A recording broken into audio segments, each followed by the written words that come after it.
What was baby Eddie like? Were you doing Bugs Bunny imitations in the crib? And Oh, absolutely not.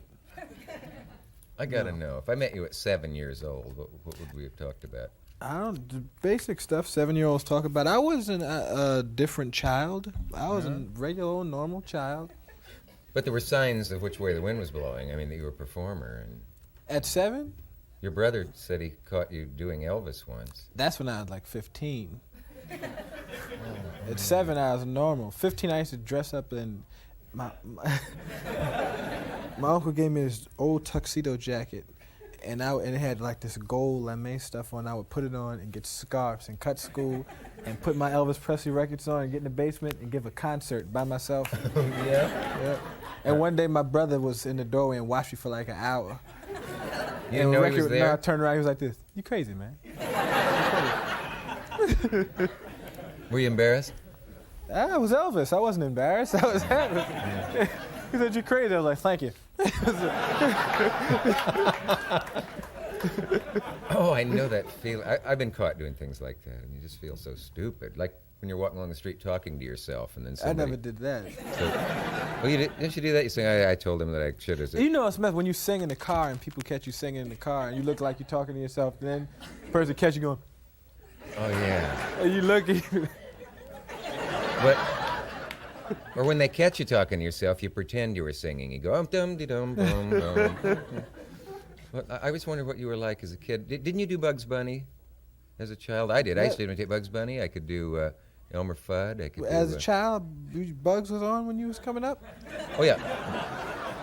We had Bugs Bunny Sr. in those days. His grandfather. God, I forget your age. It's...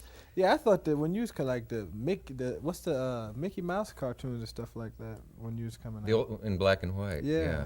We got the fly cartoons now. Yeah. But a lot of those Bugs Bunnies are real old, though, like from the 50s. But you know what? Bugs Bunny is the only guy that like I watch and like makes me laugh out loud. Yeah, Brando likes Bugs Bunny. Funniest show on television, Bugs Bunny. You know that episode when he's in Australia and the little guy's going anga banga banga. Remember?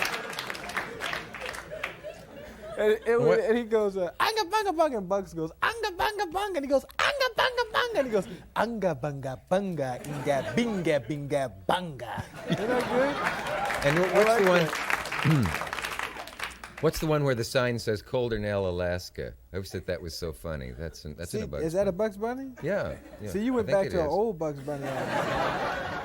Well, yeah, the U's were V's. It was that old. There aren't any U's, but it's almost a joke. No, I'll tell you something. You were talking about, you really seemed genuinely surprised when you said, do I curse that much or something like that? But every time I read an article, they say, well, it's his preoccupation with Richard Pryor because Pryor's, an inspiration to all the young black comics and many of the white comics and so forth. Now, I don't see that much of Pryor in you, but...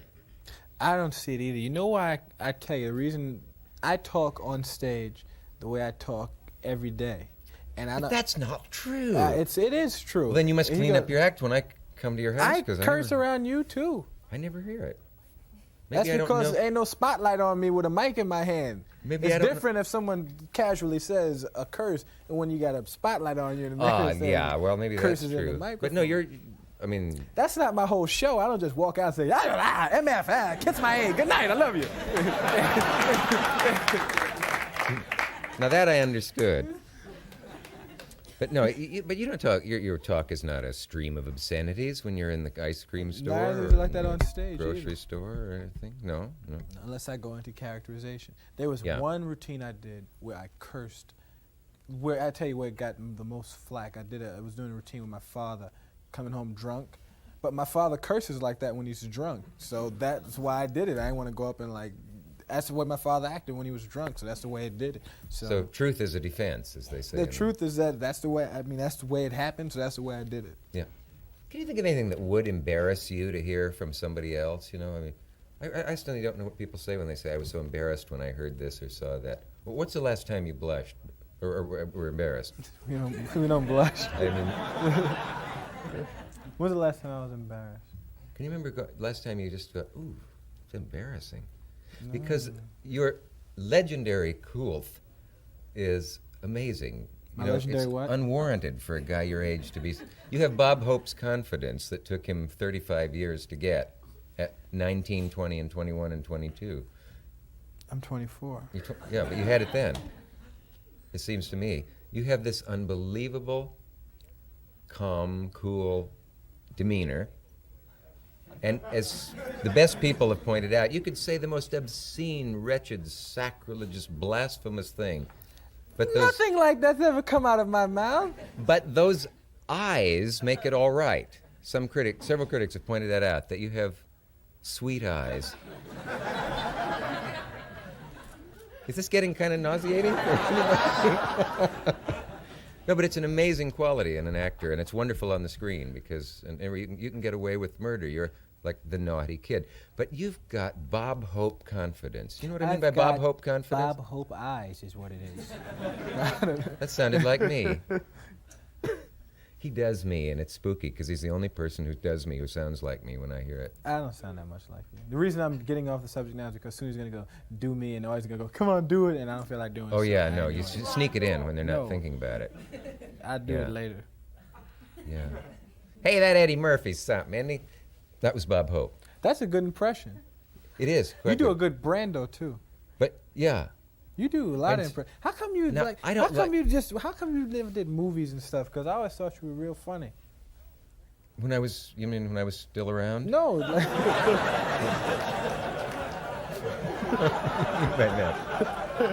I mean, period. I think you'd be a funny character actor. How come you never did anything? I've done that, but I've never done it in a big arena, except for the Altman movie. But I'd love to do that. I'd love to do comic parts. I think I see a movie where you and I are two guys who go out and solve a crime or commit one, or whatever, or two guys who are movie stars who go up to girls in bars and say, "Hey, you want to get in the movies, or are you in a movie you want out of? We'll get you out of it." Or I see us as two cool guys moving like Hope and Crosby through the world in a film. No, really, The Road to Englewood. I just think it'd be wonderful, wouldn't it? Tell more things you admire about me. I like that. Oh, how many languages do you speak? Oh, well, that's embarrassing. This guy, you hang out with this man, he'll walk up to just anybody and just start kicking it to him in their language. And it's real. I'm impressed. Remember that time I kicked it to the German ambassador? Yeah, that was real cool. When yeah, you just walked up and said, and the German dude didn't know where he was. He said, a German person meets somebody over, they get happy. Foreigners start going, now see, you've got a good ear because you have the double talk, but you're doing double talk German. But I know you could learn real German right here on the spot. The whole language? No, I'm going to demonstrate this right now because he has a wonderful ear. Was magst du, Liebling? Repeat. Was magst du, Liebling? Was magst du, Liebling? Du, Liebling. Ausgezeichnet. Perfect. Ausgezeichnet.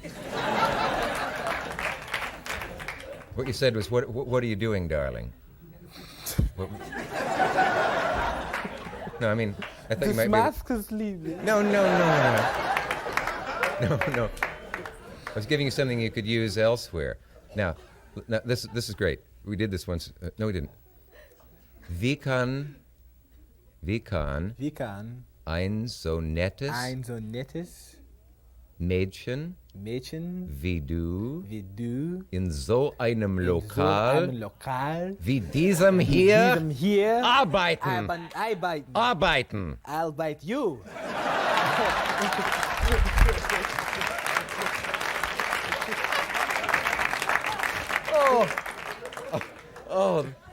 My apologies to the fatherland. What did I just say? What's a nice girl like you doing working in a dump like this? Arbeiten means dump like this? Arbeiten is to work. Oh. Yeah. I'll bite you indeed. But you say that afterwards. That's just remarkable, though. I mean, your ear is good. Now, why don't you get a French lady or man to come tutor you in French? And you could pick these languages up like that. Play international concerts and make some real money. I don't know. I don't like leaving the country. You're not happy abroad, are you? No, I did not. I went to France and did not like it. When you can't order like food, it's like I like a hamburger and they're like you really feel stupid. I felt really stupid whenever I feel stupid when I leave the country. But you used a French phrase on the MTV Awards, and it was perfect. What'd I say? I've forgotten now, but you were it was during a pre-filmed thing, and you said, what was that? Somebody must have... I was probably reading it off what the of French cue call card. something or other? Yeah. Your Yeah. accent was faultless. When we get back, I'd like to Come elegant. learn... Yeah, the guy with the sign is here, and then... Maybe you could help me with a problem that I have. You know, it'd be funny touch on your show if whenever you had to do a commercial, you hear a stage manager go, "You gotta go to commercial, Dick." Whenever Have a guy yell it out? funny. Yeah, let's do that. I gotta go to commercial. It's not funny! We'll be back.